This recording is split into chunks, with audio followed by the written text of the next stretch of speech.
د نیوز پریس چینل لیدونکو السلام علیکم. ستړي مشئ په موکړه تازه لاندو مهم خبرونو ته. قریشي وایي د داعش سره د مبارزې لپاره باید طالبانو سره همکاري وشي. د پاکستان د بهرنیو چارو وزیر شاه محمود قریشي ویلي چې د داعش ډلې د له منځه وړلو لپاره پکار ده چې له طالبانو سره همکاري وشي. نوموړي نن په اسلام آباد کې د اسلامي همکاریو سازمان جوړ شوی ناستې ته په خپله وینا کې زیاته کړې ده چې په افغانستان کې له داعش او نورو ترهګرو ډلو سره د مبارزې لپاره یوې مؤثرې ستراتیژي ته اړتیا ده.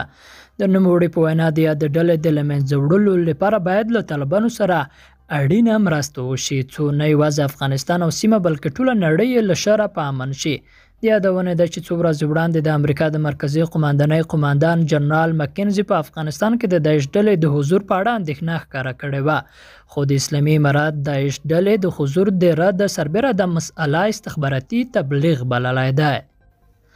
او جلال آباد کې ترافیکي پیښې د 2 کسانو ژوند اخیستی دی. په ننګرهار کې د یوې ترافیکي پیښې له امله 8 کسان وژل شوي دي. ځینې سرچینې وایي چې دغه پیښه تېر ماښام په جلال آباد ښار کې رامنځته شوې ده.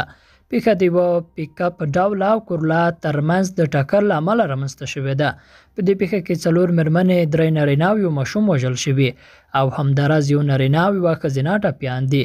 د ننګرهار د ترافیکو مدیریت د دغه پیښې د تایید ترڅنګ وایي چې د پیښې اصلي لامل د موټر چلوونکو بې احتیاطي ده او په خبره یې ټپیان د درملنې لپاره روغتون ته لیږدول شوي دي.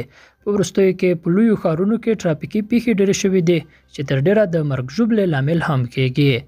درنو دوستانو، له ملتیا مو مننه. ښه اوسئ.